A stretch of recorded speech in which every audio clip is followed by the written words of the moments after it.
Mentioned a couple of times that when things don't go the way the players want, they get scared and frustrated. Hello everybody, welcome to another FIF TV video. I'm Dolph, he's Vieri Capretta. Ciao. We are FIF at the games, hashtag, because we've got the games. You've been to an Inter game? I've been to an Inter game, yeah. It was impressive. San Siro, best stadium on earth. There you go, right. So we're going to talk about Inter, because why not? And this is the question today is, how good are Inter?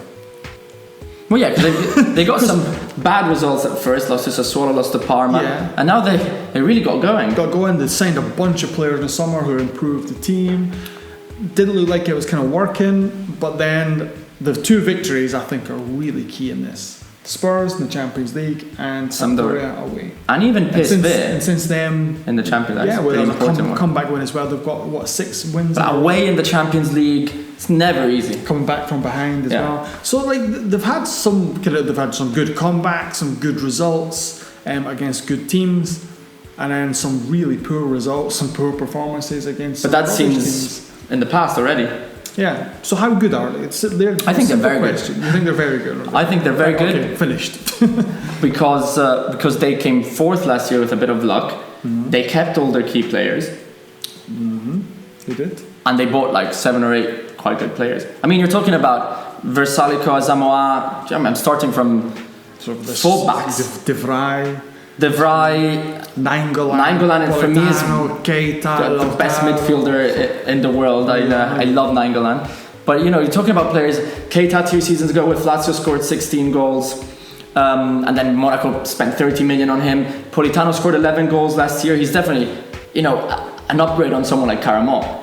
If you look at last season, the only player they didn't manage to get that they wanted was Modric, someone in midfield who could really lift the whole level of the team. But Brozovic is finding consistency. Into such a good player. So I think we have a wee article about him on FIF on Forza.football.com, so go and read it. He's always been good, but now he's good week in, week out, which is the difference between someone who's an average player and someone who's a real, top level player. I think someone like Asamoah, For me, Asamoah has been the best addition. Well, years with Juve give you that mentality that you're concentrated for 90 minutes. He hardly ever makes a mistake. He's a solid defender, and so is Versalico on the other side. De Vrij is an upgrade on Miranda, and then you've got Nainggolan, who's someone who, when he switches on, you see him track back and defend, and then also make those runs and score those goals up front. Complete midfielder. Inter really needed that. Yeah, no, they do. I still think we're being a bit too nice to them, because there's still in too many games this season they don't create enough. They they'll have the ball in the opposition half, but it still seems like Spalletti wants wingers to go down and cross in to Icardi. I think it's not a bad thing. 2 players need to improve there. I think that they're still missing. Perisic, he's not on his at his top level. I mean, we know he's an inconsistent person. Player, but he's a nice person. I think he's still lacking that super explosive physicality that he's got, and he just goes up and back and forth for 90 minutes, and he's also got the ability to then be effective on goal. He's lacking that. And Nainggolan, as much as he's getting better and better, he owes a lot of his decisiveness and quality to how physically strong he is. He's a beast. He's an animal. He needs to stop going out, Vieri Capretta. He needs to stop going out. He also needs some time. He hardly ever trained in the summer because of an injury, so he needs some time to train. And because he was going out. He was busy going out. So there you go. What would you do if you had millions to spend? So I'd be dead, if I'll be perfectly honest. I think we spoke about this before, talking about Donnarumma. When he's getting 18 years old, getting €6 million a year, I'd be dead. Sorry. Easily. And happy as well. I'd be happy, but dead. So there you go. I think when they'll be at the top level, Perisic and Nainggolan. I get what you're saying. I still think they need a little bit extra up front. Because, for example, when Icardi wasn't there, struggled a wee bit, and obviously you mentioned before we recorded about Lautaro Martinez being that replacement. Well, when both Icardi and Lautaro were injured, then they did struggle having Keita as main striker, but then it's not his position really. And when Lautaro has been there, this season, instead of having Icardi out and then you bring in Eder, you've got a player Lautaro who did very well against Cagliari. Is he not the new Gabigol? No.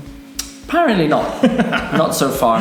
He's not too bad. So yeah, I think that's maybe for me the only thing is when Icardi's not there that there might be problems. But Lautaro seems like a better replacement than... I mean, Icardi is a fantastic striker, so it's only fair enough if they've got problems when he's not there. Exactly.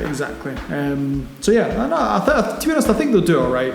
I think the thing that Spalletti always talks about, and it drives me crazy, every single bloody press conference, is mentality. He always talks about the mentality and the players.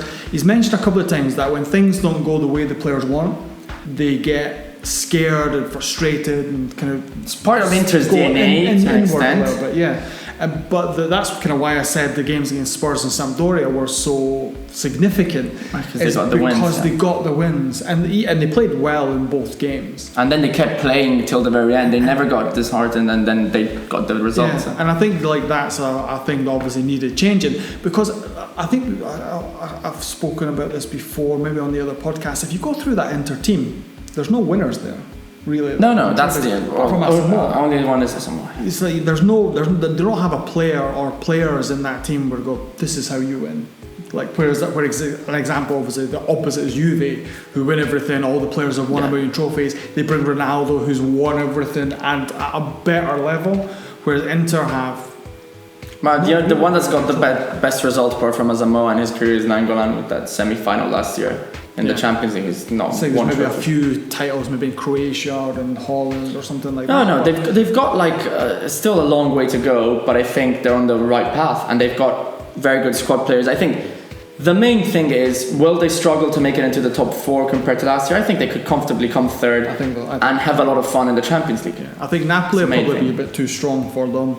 They'll probably get third place because of Roma not really seem to be as they were last season, and then the Champions League, the roar was San Paolo-esque when Inter played their first game. It was even better than San Paolo. So I live not too far from the San Siro, about 30 minutes away. You could hear the Champions League roar from my house because Conor Clancy was in it, and you could hear the roar when Inter made their kind of return to the Champions League. That's how much it means to Inter fans to be back in the competition. Don't forget, the only Italian team to win the treble and the last Italian team to win the Champions League. So, yeah. So they love it. They love the Champions League, and they're back there. So I think they're on the, like you said, they're on the right track, and they're getting there. And we'll see what happens. They could buy Modric in January. Who knows? Yeah.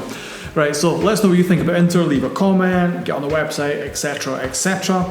And until the next video, there's nothing left for me to say apart from arrivederci.